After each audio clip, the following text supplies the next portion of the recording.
안녕하십니까, 송강입니다. 이 시간은 부처님 장례 답이 그리고 사리 분배 부분을 살펴드리겠는데요. 부처님께서는 우리식으로 보면 세수 80세를 일기로 해서 이 세상과의 인연을 다하시고 열반에 드시게 됩니다. 이 열반을 지켜본 사람들의 슬픔은 아마도 말로 표현하기가 어려웠을 것입니다. 경전에서는 그 슬픔을 마치 대지가 큰 진동, 지진이 일어난 듯이 진동을 하고, 보통 6종 진동 그러죠. 6종류로 진동을 했다.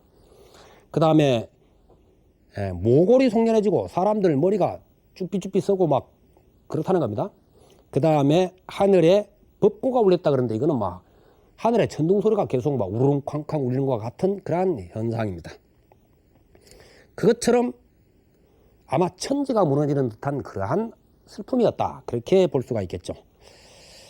출가 제자들은, 또 오래된 이들은 눈물을 글썽이면서도 지그시 그것을 참아내고 있었지만은, 재가 신자들의 경우라든지 갓 출가한 지 얼마 안 된 이들은 대성통곡을 하면서 땅바닥에 몸을 뒹굴고 그러면서 참 슬픔을 참지 못했다 그럽니다. 이때 안하율존자라든지 이런 장로들이 나서서 생명이 있는 것은 모두 멸한다, 부처님께서도 예외는 아니다. 이제 부처님께서 이미 말씀하신 바대로 당연히 우리는 이것을 받아들여야 된다. 그만들 슬퍼하라, 그렇게 달랬지만은 이게 달랜다고 될 일은 아니죠. 사실은 어떤 눈에서 혹은 머리에서 일어나는 슬픔이라면은 되겠지만은 온몸에서부터 터져 나오는 슬픔 같은 것은 그게 무슨 이해시킨다고 될 부분은 아닙니다. 어떤 경우를 딱 당했을 때 단순한 감정적으로 슬픈 것과 온몸 전체로 오는 것과는 차이가 많죠. 그건 억지로 참는다고 참아지는 부분은 아니었을 겁니다. 그러면 이제 부처님의 그 장례를 치러 가야 되는데, 물론 부처님이나 그 뒤의 스님네들의 이 장례는 결국은 화장이라고 하는 절차를 거치게 되죠. 이 화장을 보통 답이라고 이야기를 하고 있습니다. 이 답이라고 하는 것은 자페티라고 하는 말에서 온 건데요. 보통 답이식 이렇게 많이 들었을 겁니다. 자페티, 이것을 이제 답이 그렇게 이야기를 해놓고 있죠. 답이, 이 자페트란 말 자체가 몸을 태운다, 이런 뜻을 가지고 있고요. 소신, 또 불태운다, 그래서 그러한 의미로 여러 가지로 이렇게 이제 사용되고 있던 말들이다, 그렇게 보면 되겠습니다. 그래서 당연히 어떤 이제 이 답이 절차에 들어가게 되는데, 화장의 절차에 들어가게 되는데, 물론 이것은 인도에서 보편화되어 있는 한 방법이기는 하죠. 물론 조장이라고 하는 방법도 있고, 시체를 새들이 먹게끔 한다든지, 혹은 물속에 이렇게 수장 방법도 있고, 인도라에서 꼭 이 화장만 있었던 것은 아니었던 것 같습니다. 어떤 종족들에 의해서 좀 다르게도 이제 되고 하는데, 가장 보편적인 것이 이 화장 방법이었다고 생각이 되어집니다. 앞에서도 말씀드렸지만은 이 부처님의 장례 절차는 바로 쿠시나가라의 말라족 지도자들에 의해서 진행이 되어지는데, 그것을 대충 보면은 이제 두 그루 사라나무 아래에서 부처님께서는 열반에 드셨죠. 그렇기 때문에 그 두 그루의 사라나무를 중심으로 해서 그 둘레를 전부 다 깨끗한 천으로 여러 겹 장막을 칩니다. 장막을 치고 부처님께 마지막 공양을 올리고 싶어 하는 조문객들, 그래서 향이라든지 꽃다발, 또 향유, 그 다음에 이제 음악 연주하는 사람들은 음악 공양, 지금 열반에 드시는데 음악 공양을 하냐 하겠지만은, 실제적으로 이 부분은 인도 같은 데서 남방에서는 음악으로 기쁘게 해드린다는 그 절차가 있습니다. 지금 우리가 그냥 슬퍼만 하는 그러한 그거하고는 좀 다르죠. 그 왜 저 흑인들 또 장례할 때 보면은 왜 그 악사들이 이렇게 가면서 재즈 연주한다든지 뭐 혹은 슬픈 곡들 같은 거 연주하는 것도 있고 슬프게 하는 것도 있고 조금 경쾌하게 하는 경우도 있고 그런 거 아마 가끔씩 보셨을 겁니다. 그러나 어떤 그 민족적인 장례에 대한 민족적인 그 관념들이 좀 다르죠. 그래서 이제 이러한 것들이 계속 이어지는 것이 6일에 걸쳐서 이루어집니다. 그리고 이제 부처님의 이 그 유해는 관에 모시지는데 그 향유로 채워진 관 속에 모셔졌다 이렇게 이제 이야기되고 있습니다. 그리고 7일이 되는 날 부처님의 유해는 사라나무 숲을 떠나서 그 숲을 떠나서 쿠시나가로 성을 거쳐갑니다. 그 다비식장은 그 성 건너편에 있습니다. 그러니까는 북쪽 문으로 들어가서 쿠시나가라 성의 북쪽 문으로 들어가서 동쪽 문으로 나가서 다비식장에 갔다 이렇게 이제 되어 있는데 다비 장소 그러니까는 열반에 드신 것과 다비를 하신 그 장소는 다르죠. 그리고 이 부처님의 장례 절차는 경전에 보면은 전륜성왕의 장례 절차와 같이라고 표현되고 있습니다. 그러니까는 아주 제왕이 돌아가셨을 때 치르는 어떤 장례 절차 같은 것으로 보면 되겠습니다. 제왕의 장례 절차라는 것은 우선 우리나라 같은 경우는 그 스님들 화장할 때 제일 좋은 나무가 참나무 그러죠. 근데 이제 그쪽에서는 향나무입니다. 향나무인데 이 향나무는 전단향이나 전단향보다 더 귀한 게 이제 침향목인데 전단향목 혹은 침향목을 사용합니다. 장작 자체를 불을 붙이는 나무 자체를. 그리고 관도 역시 전단향이나 이런 침향으로 보통 이제 전단향으로 많이 짰죠. 전단향이 좀 흔하기 때문에 전단향으로 이제 하고 그 다음에 이 몸을 비롯해서 몸에는 물론 향유를 다 바르고 관도 향유를 채웁니다만은 이것은 이 향유는 향나무 자체에서 기름을 짜내는 겁니다. 이 향나무의 향 성분이 그 기름 성분이거든요. 기름이 이렇게 풍겨 나오면서 향이 나는 건데 전단향이건 침향이건 그것을 이제 짜게 되면은 거기에서 기름이 나오게 됩니다. 그러니까는 참 많은 약을 짜도 얼마 안 나오는데 그것을 다 몸에 바르고 관에 차오고 그 다음에 장작 그 주변까지 다 이렇게 뿌리는 바르면 어마어마한 양이 소요가 되는데 제가 그 도반 이야기를 들으니까 인도에 있는 도반 이야기를 들으니까 저는 사실 인도에 한 번도 가보지 않았습니다. 금생에는. 그래서 이제 그쪽에는 뭐 정확하게는 잘 모릅니다만 이야기를 들으니까 거기는 향유 같은 것이 아주 뭐 수천 종이 그 가게에 진열되어 있다 그럽니다. 그리고 천연물 속에서도 채취한 것들을 많이 쓴다고 그래요. 그렇기 때문에 아마 우리가 생각하는 것과는 다르게 거기는 향유라든지 이런 것들이 좀 예전부터 뭐 굉장히 좀 흔했던 것이 아니냐 그렇게 생각이 되어지고 그 향신료를 구하기 위해서 소위 인도로 갔던 것이 뭐 아메리카 발견이다 이런 것도 있죠.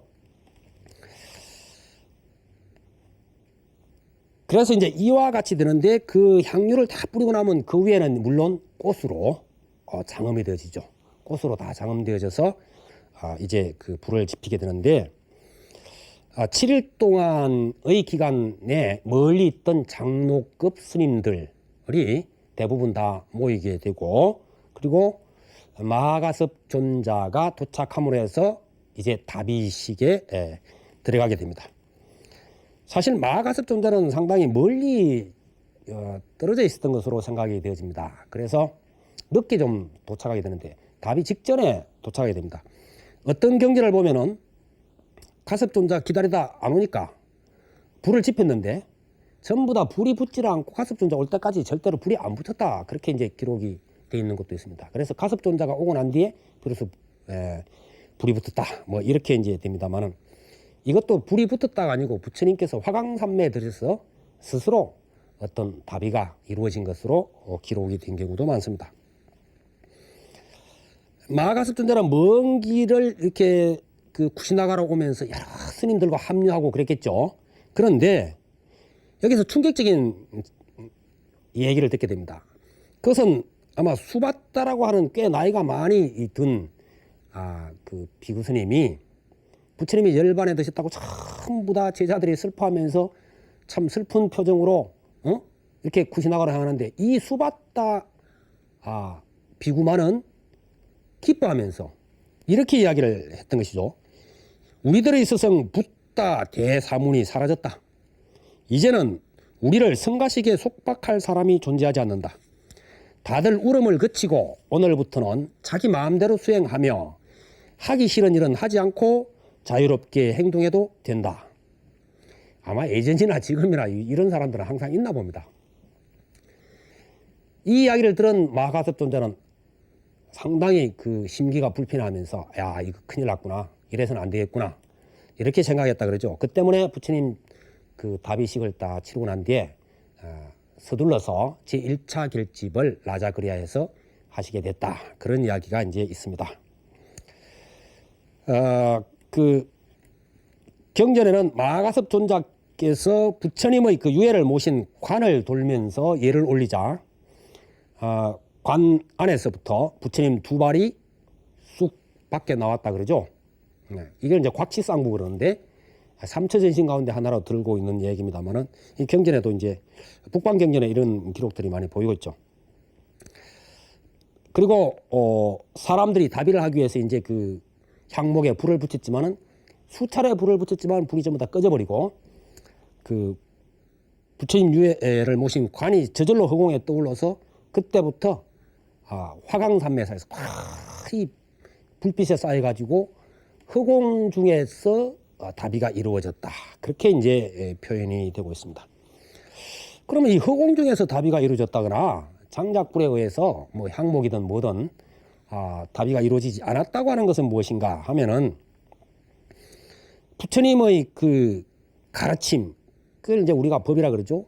그러면 가르침과 그 진리의 몸, 법신 부분은 이렇게 육체적인 다비가 이루어진다 해서 소멸되는 것이 아니다. 끝나는 것이 아니다. 그것은 상주하는 것이다. 부처님께서도 말씀하셨지만 그건 상주하는 것이다. 진리 자체는 상주한다. 그리고 진리를 보면 곧 나를 본다고 했기 때문에 그 자체로 보면 법신상주라고 하는 이야기가 됩니다. 이것은 뭐 나중에 대승경전 쪽에 가면은 체계적으로 정리가 되어지고 그럽니다만은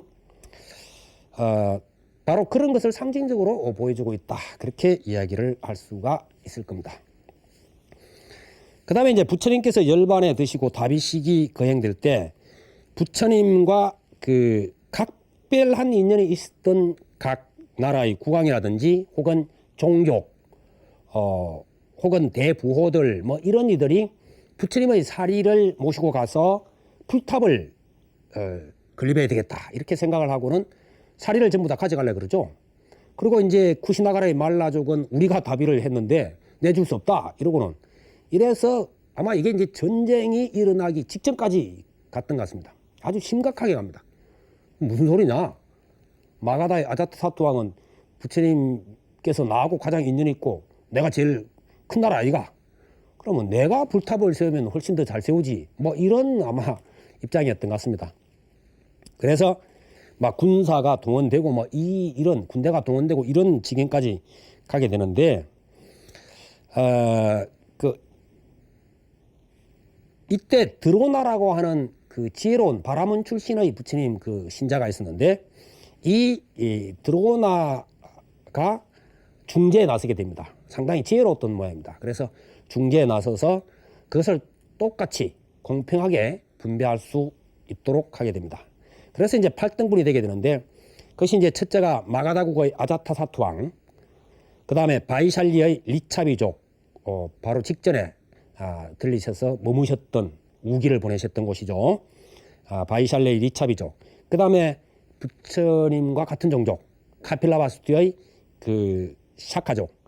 카필라바스투가 이제 그 독립된 나라가 멸망했지 그 자체가 없어진 건 아니니까 그 샤카족들. 그 다음에 알라카파의 부리족, 라마그리아의 콜라족, 베타두비파의 바라문, 파바의 말라족.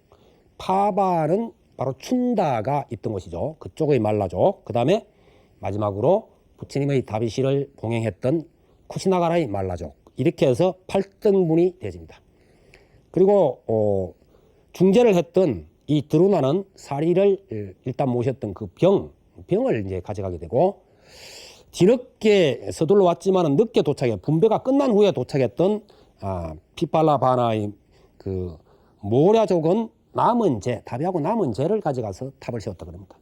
그래서 이제 근본적으로 보면은 사리를 분배한 8대 탑, 그 다음으로 보면은 그 병탑, 병을 가져갔던 병탑, 드루나가 이제 병탑을 세웠다 그럽니다. 그 다음에 재를 가져가서 만든 회탑, 이렇게 해서 그 당시에 10대 탑이 이루어졌다, 그렇게 이제 나오는데, 이 부분은 후대 약 200년 이후에 나타나게 되는 그 아쇼카 왕에 의해서 8대 탑 속에 있던 사리가 다시 이렇게 끄집어내서 분배를 하게 되죠. 이것은 이 아쇼카 왕이 인도를 통일하고 난 뒤에 불교를 전파하기 위해서 각 지역에 탑을 세우게 되는데, 인도 전역은 말할 것도 없고 인접한 나라, 심지어 지금으로 보면 중국의 영역까지도 그때 당시에 세운 탑이 있다고 할 정도로, 그게 사실인지 어쩐지는 확인할 수 없지만은 기록은 하여튼 그렇게 있습니다. 그리고 그쪽에서 저쪽 그리스 쪽으로 가는 방향까지 지금은 사막이 되어 있는 그 윗지역까지, 서북부 지역까지도 이 탑이 세워졌다고 합니다. 그래서 그때 탑을 보통 84,000탑 그렇게 이야기하죠. 어마어마한 탑을 세운 것으로 기록이 나와집니다. 지금까지 우리는 아주 자세한 것은 아니었습니다만 부처님의 생애에 대해서 살펴봤습니다. 부처님께서 태어나셔서 활동하셨던 땅 인도, 그리고 부처님과 인연 있는 그 4대 성지를 비롯한 여러 성지들, 이건 아마 불자라면 누구든지 가보고 싶은 나라가 아닌가 생각이 되어집니다만은, 예전 스님들은 그 부처님에 대한 그리움으로 목숨을 걸고 이 머나먼 여행길에 올랐었습니다. 우리나라의 해초 스님 같은 분을 비롯해서, 또 물론 그건 이제 진리를 구한다는 차원이 있지만은 현장 스님, 당나라의 현장 스님이라든지 수많은 이들이 바로 그때 당시에는 지금 말은 교통이라든지 이런 게 모든 게 다르죠. 그야말로 죽을 각오가 되어 있지 않으면 가기가 어려운 그러한 상황입니다. 가는 데만 해도 세월이 엄청 걸리고 돌아오지 못한 분들도 많고 이제 그런 입장인데, 오늘날은 사실은 그때 비하면 이건 굉장히 쉬운 거죠. 쉬운데도 성지순례를 다녀온 이들은 참 힘들게 다녔습니다, 이런 이야기를 합니다만은, 그러나 우리가 성지순례를 할 때 각 지역에서 부처님께서 고뇌하시고 대결심을 결단을 내려서 출가하시고 또 고행하시고 정각을 이루신 후에도 이렇게 교화하시는 그러한 것들을 생각하면서 거기에서 그 광경을 떠올리면서 한나절 내지 하루 이렇게 있으면서 성지순례를 해본다면은 마음속에 부처님의 참다운 모습이 다시 그려지고 그러지 않을까 생각이 되어집니다. 다음 시간에는 이 부분을 상징적으로 이제 전체적으로 한번 정리해보는 시간을 갖도록 하겠습니다. 여러분 성불하십시오.